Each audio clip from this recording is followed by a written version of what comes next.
પધારેલા હરિગુરુ સંતની જય, નિર્વાણની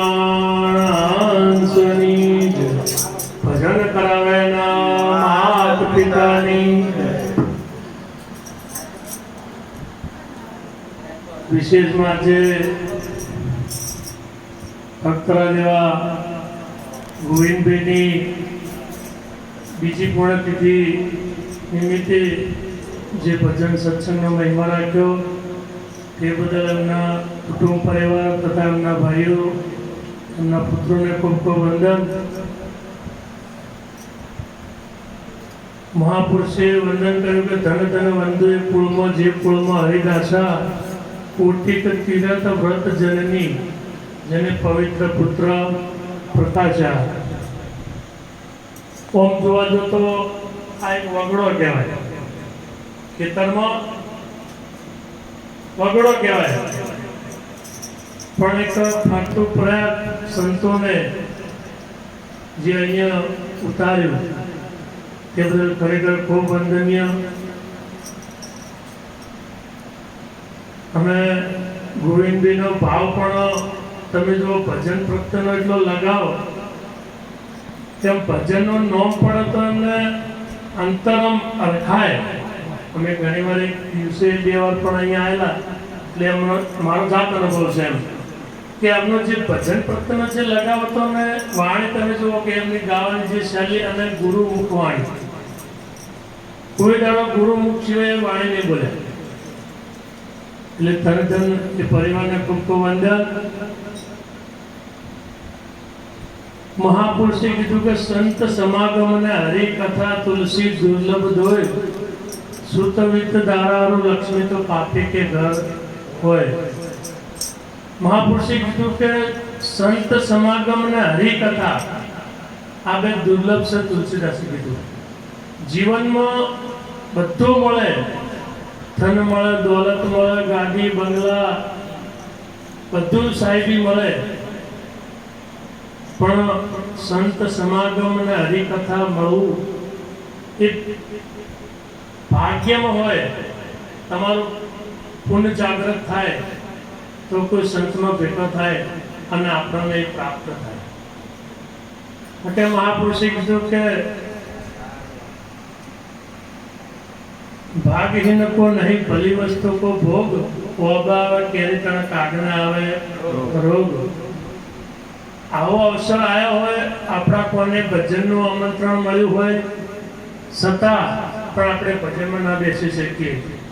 જેમાં ઉનાળામાં હાથ પાકે કેરી એટલે કાગને ખટાશ રોગ આવે શ્વાસમાં, ખાઈ ના શકે કેરી.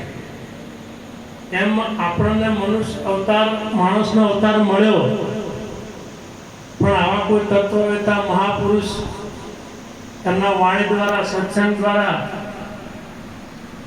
એમના પુસ્તકો દ્વારા આપણા સુધી વાત આવતી હોય છતાં પણ જો આપણે એ વાતને ના સ્વીકારી શકીએ તો સમજવું કે આપણું ભાગ્ય મોડું પડ્યું છે. મહાપુરુષે કીધું ભાગ ભલા જે ઘેર સંત પધારે, કરી સમરણ ભવસાગર તારે. જેનું ભાગ જાગે એના ઘેર સંત પધારે. સંત જેમ તેમ કોઈના ઓગણે જાય નહીં. સંતોને તેડવા માટે કેટલા છેલ્લા આગળ તમે મહાપુરુષો રામકૃષ્ણ, કૃષ્ણ ભગવાનનો વૃક્ષમણીનો દાખલો તમે લો તો ભગવાન ગુરુ મહારાજને તેડવા માટે કેટલો પ્રયત્ન કર્યો છે. અને આ પરિવાર તો ઠેરથી જો કે ભજનમાં એટલે ખરેખર ખૂબ વંદનીય છે. અમારે પહેલા ગુરુ પૂનમી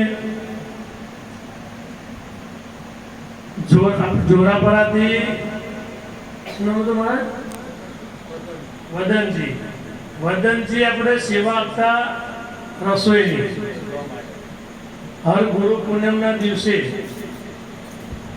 અને એમને આપણે એમને કીધું કે તમને થોડું સેવા રૂપી ખાલી આપે, કારણ કે આટલા માણસને રસોઈ 700-800 માણસને રસોઈ બનાવે, મફત બને. છતાં એ કે ભાઈ મારું જે શરીર મળ્યું છે, મને જે ગુરુ મહારાજે જે મને આપ્યું છે, વાનાવટર કર્યું છે, એટલે સેવાના રૂપમાં એ બ્રહ્મલિંગ થયા. તો મહાપુરુષે તરત જ એમના રૂપમાં સેવા ભાગ રૂપે અમારા ઈશ્વરભાઈને ત્યાં મૂકી દીધા. વિચાર કરો, આ વખતે સતત 2 દિવસ સળંગ એમને રસોડાનો ઓર્ડર હોવા છતાં મોલ્યા દિવસે 800 માણસની રસોઈ કરી. છેલ્લા દિવસે મહારાજનો ભાવ હતો કે 2-4 અઠવાડિયાથી કે આપણે ભાઈ તમામ ગામની સ્કૂલોનો જેટલા નિશાળ બાળકો છે બધાને જમાડવો છે. તો એ સંકલ્પ સિદ્ધ થયો અને ઈશ્વરભાઈને વાત કરી કે ભાઈ બીજા દિવસે જો તમારે રોકાય એવું તો કે મહારાજ આપની સેવામાં હું હાજર છું. શરીર આપણને જે મળ્યું છે પરમાત્મા દ્વારા અને સંતો દ્વારા, જે માતા પિતા દ્વારા, એ ખરેખર જો સારા કાર્યમાં વપરાય તો એ સાર્થક છે. ન કે વ્યર્થ જીવન તો ઘણા બધા જીવી છે. આ ઢોર પુત્ર બલાડા ઢોર આ બધા જીવન જીવી છે. આપણને એનાથી વિશેષ અવતાર માણસનો આપ્યો. છતાં જો આ શરીરે જાણે કે અજાણે જો કોઈને કામ ના આવીએ તો ખરેખર વ્યર્થ છે. હમણાં ભજનમાં કહે કે નારાયણનું નામ ઉત્તમ ના ભજન નર નારી, ધીક ધીક જનની તેની કહે કે જણ્યા તે ચક મારી. ગાળ પડે, આપણી માને ગાળ પડે જો આપણે કદાચ આ અવતાર મળ્યો અને સંતોના ચરણે ના જઈએ, ગુરુ ના જઈએ તો આપણને અંતરથી એવું આ ભજન ગુરુ મહારાજે વિચાર કરો સંતોએ બનાવ્યું તો એ ઠપકો આપણને આપ્યો કે વાસેદામાં ગયું હોબેલું ઊંધામ તો ખોયો. આ ઊંધો તો આ આખો અવસર ખોયો એળે કાઢ્યો. અને પછી ગાળ કને પડે? માને બીજા કોઈને? માનવીમાંથી માનવ થાય તો ઘણું સારું. ઘણી જગ્યાએ સ્કૂલોમાં, ધર્મશાળાઓમાં આવા સૂત્રો લખેલો હોય કે માનવીમાંથી માનવ થાય તો ઘણું સારું. તો આપણે જન્મે એટલે માં બનાવી, ફરીથી મર્યા, ફરીથી જન્મ ધારણ કર્યો, ફરીથી માં બનાવી. તો માનવી અસંખ્ય વાર આપણે માને પીડા આપીએ. વિચાર કરો કે આપણે સારું કાર્ય કરો છો કે ખરાબ? તો મહાપુરુષો કીધું કે તું સંતના ચરણે જતો રહે. એકવાર એક સરોવર હતું, નાનું તળાવ, ગોમમાં તળાવ હોય એવું તળાવ હતું. અહીંયા પણ એક ઉંદર એકદમ ગંભીર હાલતમાં ફરતો હતો. સાપ ફરતો હતો. એટલે બીજો એ મુક્ત સાપ ત્યાંથી નીકળ્યો કે ભાઈ તારી હાલત છે આવી કરી, તું તો આખો મળદ કહેવાય. પણ કહેવાય મારે ભૂલ થઈ છે. કે શું ભૂલ થઈ? કે મેં સસુંદરું ગળ્યું છે. હવે સસુંદરું સાપ ગળે તો એમનો એવો નિયમ છે કુદરતી કે જો ગળી જાય તોય મરી જાય અને બહાર કાઢવા જાય તો સસુંદરોને ફૂંક મારે વધળો થાય તો એનું જીવન ખતમ થઈ જાય. એટલે પેલો મુક્ત હાપ હતો એને કીધું કે તારે આમાંથી બચવું છે બે મકાથી કે તો તમારે જેવા ભગવાન જ નહીં. તો કે પાણીના ઊંડા પ્રવાહમાં જતો રહે અને ત્યાં જઈને છોડ એટલે પાણીને હવાને મેળ ના આવે એટલે હવા તારા સુધી ઓખો સુધી આવશે નહીં. પણ એને કણું કેવું માન્યું? મુક્ત હતો. અને જો કીધું કે પાણીના પ્રવાહમાં, સંતોના સત્સંગના પ્રવાહમાં જો જઈ અને આ આપણે જે આ ગળ્યું છે, આ પકડ્યું છે શરીર, માણસ કહે હું કરું, મૂર્ખ મિથ્યા બકે, ઈશ્વરની ઈચ્છાના પરડું ના તોડી શકે. આ હું કરું કરતા દૂજા કોઈ આ મહાપુરુષો ઘણા ટપકાલા છે કે પોતે આ શરીરે થઈ બેઠો 3.5 હાથનો. એને ખબર નહીં 3.5 હાથના શરીરમાં હું કોણ છું. એટલે કીધું કે હું કોણ, હરિ કોણ, એસી ભુજત વાણ, સત ગુરુ કો શોધત ફિરે, તાકો મુમુક્ષ જાણ.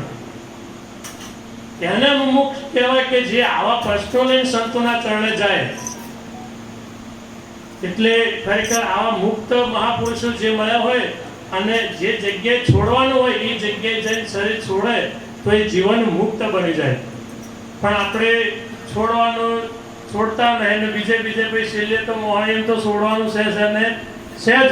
આ મહાપુરુષની વાત કરો, શરીર સંતોના શરણોમાં છોડ્યું, ત્યારે એમના પાછળ ભજન છે કે નહીં? ગામમાં ઘણા દેહ વિલીન થયા છે, ઘણા બધા ગાયડિયા પણ આપણે મરી ગયા. છતાંય તમે જુઓ કે ભજન મહાપુરુષ કોઈ ગુરુ મૂકી હોય અને એના પાછળનું જે ભજન થાય એ અને ખાલી મરણ પાછળ ભજન થાય એ એમાં ફરક હોય. એટલે વિશેષ ના બોલતા આગળ મહાપુરુષોને અભળાશે. બોલ શ્રી સદગુરુ મહારાજની જય. આવડતું નહીં